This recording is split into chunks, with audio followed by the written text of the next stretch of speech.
T'as vu le suspense? Suspense de ouf. C'est bon? Hello Madalena. Hello Magali. Mag. Magali Mag. Euh, ça va? C'est une question? Ouais. Ouais, ça va.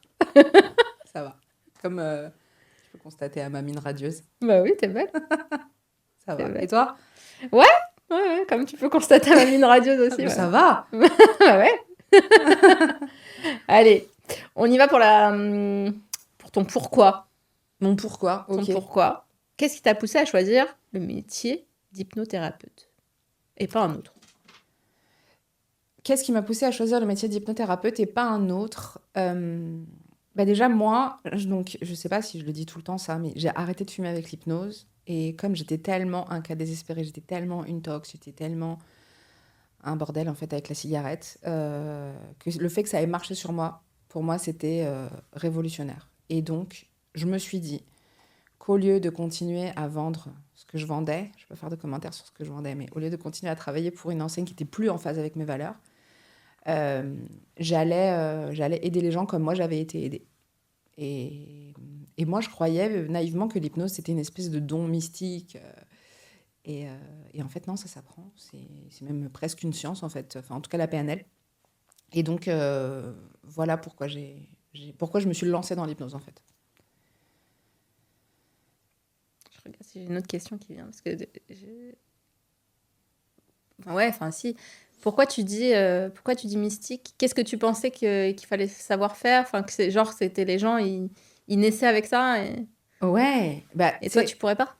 ouais, bah, moi, je suis portugaise, donc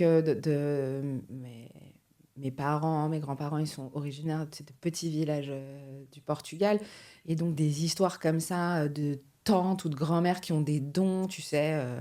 Ils racontent toujours des histoires incroyables, de trucs comme ça. Et moi, je croyais que l'hypnose, enfin, d'hallucinations visuelles ou peu importe comment tu veux les appeler, ou des médiums ou peu importe, ils parlaient tout le temps de trucs comme ça. Et donc, moi, je croyais que l'hypnose, ça faisait partie de cette catégorie de talent, en fait. Que tu pouvais le faire ou tu pouvais pas le faire. C'était pas un truc que tu pouvais apprendre. C'était pas une compétence, en fait. Je croyais que c'était un don, ouais. D'accord. C'est quoi le moment où tu as compris que tu étais faite pour ça? Le moment où j'ai compris que j'étais faite pour ça, c'est quand tout s'est aligné. C'est-à-dire que tout était facile. Euh, J'étais en souffrance dans mon travail, donc une espèce de burn-out, bore-out, où je me figeais devant mon ordi, je pouvais plus bosser. Du coup, je culpabilisais de rien faire.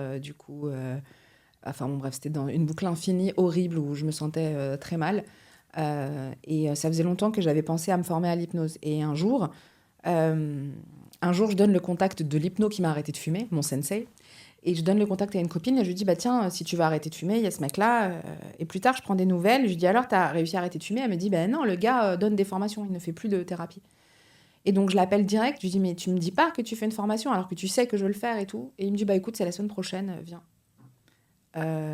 Moi, je revenais de congé payé, donc c'était pas du tout le moment de dire salut Cédric, est-ce que je peux y aller et en fait, je lui dis écoute, je vais me former à la PNL, ça va être trop bien. Donc grosse disquette, pardon Cédric. Je vais me former à la PNL, ça va être trop bien pour après le leadership avec tu vois tous les gens là-bas de l'organisation pour laquelle je bossais. Et est-ce que je peux le faire en sans solde? Donc je demande même pas un congé payé, je demande un sans solde. Il me dit mais oui, c'est une plus-value extraordinaire, vas-y. Donc je le fais. Évidemment, je réussis parce que je suis une star. Non, mais donc je me diplôme de la PNL, praticien et maître praticien. Et j'avais pas de cabinet. Et mon sensei me dit mais moi j'exerce plus. Donc tiens, prends le numéro de cette meuf là et va là-bas. Je crois qu'il cherche un hypno. Et donc il me trouve le cabinet.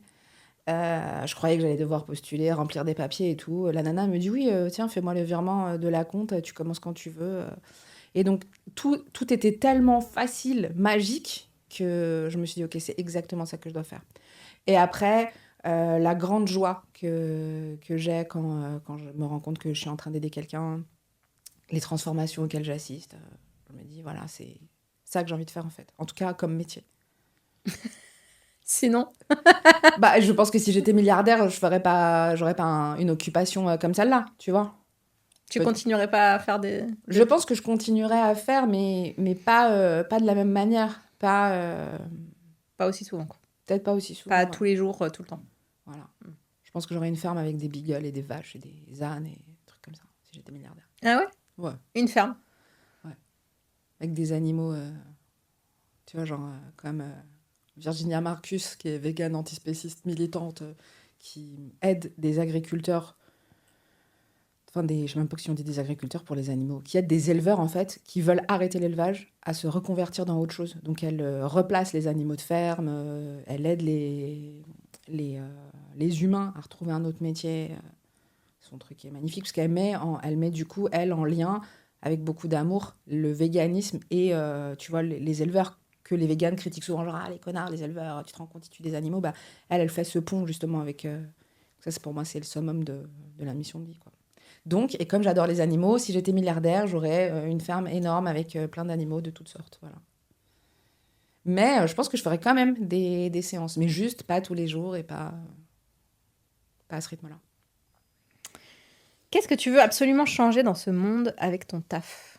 Qu'est-ce que je veux absolument changer dans ce monde avec mon taf? Bah, figure-toi que c'est une question qui m'a occupé une partie de mon insomnie passée. Je trouve que ce monde, il est à la fois magnifique et à la fois dégueulasse dans certaines de ces sphères. Je trouve qu'on fait beaucoup de mal aux gens. Enfin, je dis on, évidemment, j'inclus tous les humains. Et je pense que ce mal qu'on fait, notamment aux enfants, aux animaux, enfin à tout le monde en vérité, il vient de souffrance.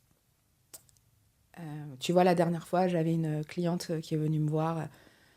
La meuf est sublime. Alors, objectivement, ok, toutes les femmes sont belles si tu veux, c'est subjectif si tu veux, mais je pense que si tu faisais des calculs sur son visage de théorème de beauté, je pense qu'elle était dans des proportions parfaites. Adorable, pertinente, drôle, etc. Et son problème, c'est qu'en fait, elle ne peut pas se saquer. Elle se dégoûte. Et en fait, ça vient de son enfance. Son père l'attrapait, il disait bah viens, il lui montrait des photos d'elle où il disait regarde comment t'es grosse, regarde comment t'es comme ça, arrête de bouffer, fais pas ça. Alors que bon, selon elle, objectivement, elle n'était pas grosse quand elle était petite. Et donc, on peut dire ce qu'on... Donc évidemment, on fait une thérapie, ça va l'aider et elle va aller mieux. Le but, c'est pas de critiquer le père et de dire que c'est un salaud, même si on peut le dire. Mais ce que lui, il a, ce mindset-là, ces croyances qu'il a, il les a forcément héritées. Tu vois, d'avant. Donc, si lui, il n'avait pas grandi dans un truc où on lui dit ça, bah, j'imagine qu'il n'aurait pas parlé comme ça à sa fille. Et donc, plus on va être dans l'amour, plus on va être heureux, plus on va guérir de nos trucs, et mieux on va traiter les autres. Et plus il y aura de l'amour, et plus le monde sera beau, je pense. Voilà. Sans avoir la prétention de changer le monde, parce que c'est pas moi qui change le monde, mais chacun, par nos actions, on a une responsabilité collective. Et donc, de le faire comme ça, voilà, je trouve qu'en tout cas, c'est important pour moi. Et c'est pour ça, in fine, que je le fais, quoi, tu vois. Ouais. Vas-y. Non, mais c'est tout, c'est vraiment ça. C'est vraiment qu'il y ait plus d'amour dans le monde, plus d'amour. Que les gens soient moins guidés par leurs blessures quand ils agissent et qu'ils soient plus tolérants, qu'on arrête, tu vois, le harcèlement à l'école, moi, ça me bute. En plus, maintenant, j'ai un petit garçon, donc...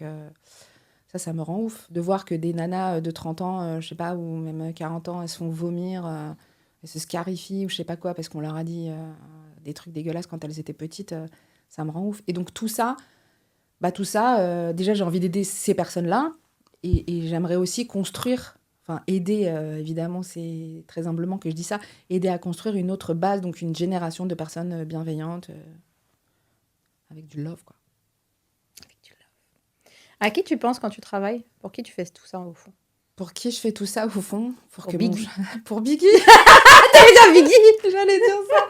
Tu sais, ce même, je travaille dur pour que mon chien puisse avoir une meilleure vie. Pour qui je fais ça au fond? Ben, est-ce que c'est vraiment... je le fais pour moi, pour avoir la satisfaction.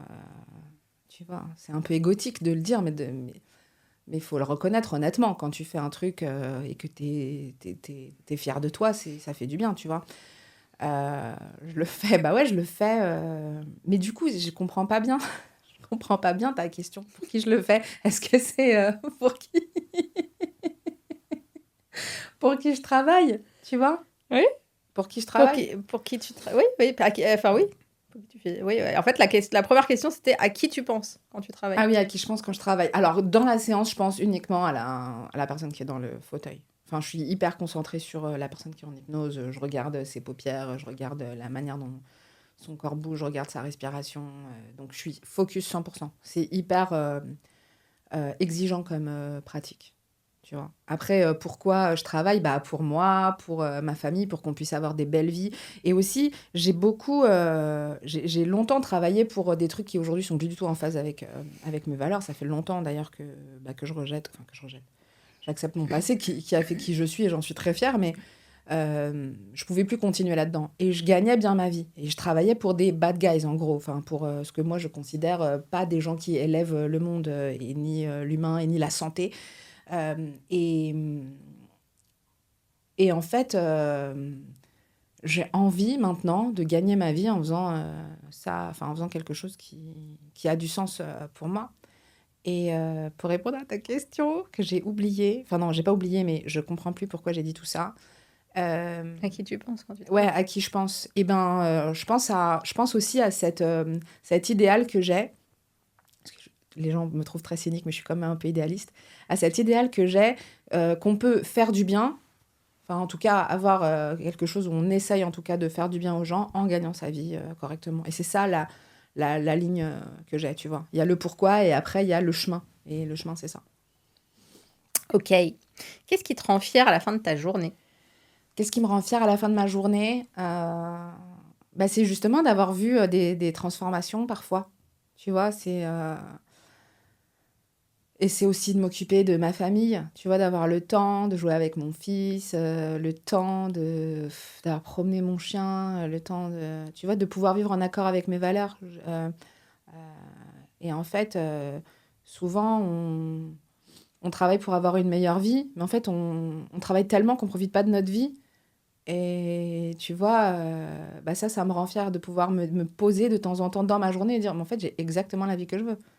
Tu vois, je dis tout le temps, non, mais moi, je veux bosser pour pouvoir faire des balades en forêt à 14h. Et puis, je suis en forêt à 14h, des fois, en train de me dire, il faut que j'aille bosser. Et je me dis, meuf, mais c'est exactement ce que tu as envie de faire. Donc, ta vie est parfaite. À ce moment-là, je me sens fière. Et je me sens fière aussi, bah, comme je te dis, quand je vois des transformations. Quand les nanas qui pouvaient pas se saquer, elles sont tellement in love d'elles-mêmes qu'elles sont toute la journée en train de se faire des selfies, en train de dire, oh, regardez mes paupières. Regardez mes cils, je prends du collagène, regardez mes cheveux, ils sont ouf, regardez, tu vois, alors qu'avant, elle se trouvait pas belle, tu vois. Ça, c'est fierté max. Si tu devais tout recommencer, qu'est-ce que tu referais pareil? Qu'est-ce que tu changerais? Si je devais tout recommencer, qu'est-ce que je ferais pareil? Si je devais tout refaire, mais avec ce que je sais aujourd'hui, j'aurais 10 fois plus confiance, j'irais 10 fois plus vite. Tu vois, j'éviterais de me poser 36 000 questions. Enfin, je me rappelle encore de mes premières séances où je faisais une séance par jour pour pas être submergée, où j'avais vraiment l'impression de jouer ma vie à chaque fois. Bah Voilà. ouais, c'est normal, c'est les débuts. Mm.